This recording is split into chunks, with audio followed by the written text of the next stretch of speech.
ICC one day team of the year లో ఒక్క భారత ఆటగాడికి చోటు దక్కకపోవడంతో నిరాశ చెందిన ఫ్యాన్స్ కు good news. White ball cricket లో ఫ్లాప్ అయినప్పటికీ టెస్ట్ ఫార్మాట్ లో అదరగొట్టిన ముగ్గురు భారత ఆటగాళ్లకు ICC test team of the year లో చోటు దక్కింది. టీమిండియా యువ ఓపెనర్ యశస్వి జైస్వాల్ తో పాటు allrounder Ravindra Jadeja, star pacer Jasprit Bumrah ICC test team of the year కు ఎంపికయ్యారు. ఈ జట్టుకు ఆసీస్ సారథి ప్యాట్ కమిన్స్ కెప్టెన్ గా ఎంపికయ్యాడు. కమిన్స్ సారథ్యంలో ఆస్ట్రేలియా పలు చారిత్రక విజయాలను అందుకుంది. బోర్డర్ గవాస్కర్ ట్రోఫీలోనూ భారత్ పై తొలి టెస్ట్ ఆడిన తర్వాత ఆసీస్ ను అద్భుతంగా నడిపించాడు. దీంతో కమిన్స్ కెప్టెన్సీలోని ఆస్ట్రేలియా 3-1తో సిరీస్ గెలుచుకుంది. గతేడాది ప్యాట్ కమిన్స్ 37 వికెట్లు తీయడంతో పాటు 25.53 సగటుతో 306 పరుగులు చేశాడు. కాగా ఓపెనర్ గా యశస్వి జైస్వాల్ చోటు దక్కించుకున్నాడు. 22 ఏళ్ల యశస్వి జైస్వాల్ గతేడాది టెస్టుల్లో అసాధారణ ప్రదర్శన కనబరిచాడు. 54.74 సగటుతో 1474 పరుగులు చేసి భారత్ తరఫున టాప్ స్కోరర్ గా నిలిచాడు.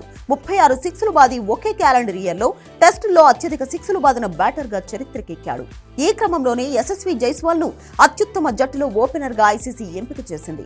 అతనికి జతగా ఇంగ్లాండ్ ఓపెనర్ బెన్ డకెట్ ను ఐసీసీ ఎంపిక చేసింది. గతేడాది టెస్టుల్లో బెన్ డకెట్ 1149 పరుగులు చేశాడు. ఫస్ట్ డౌన్ బ్యాటర్ గా న్యూజిలాండ్ మాజీ కెప్టెన్ కేన్ విలియమ్సన్ ను చోటు దక్కించుకున్నాడు.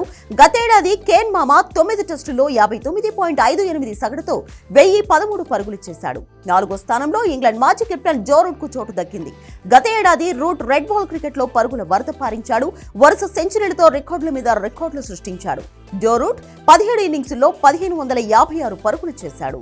5వ స్థానంలో ఇంగ్లాండ్ బ్యాటర్ హ్యారీ బ్రూక్ చోటు దక్కించుకున్నాడు. బ్రూక్ 12 టెస్టులో 55 సగటుతో 1100 పరుగులు చేశాడు.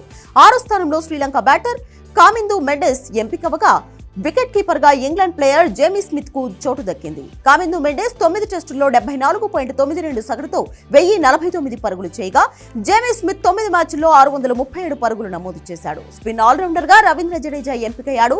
స్పెషలిస్ట్ పేసర్లుగా జస్ప్రీత్ బుమ్రా, మ్యాట్ హెన్రీ చోటు దక్కించుకున్నారు. బుమ్రా 14.92 సగటుతో 71 వికెట్లు పడగొట్టాడు.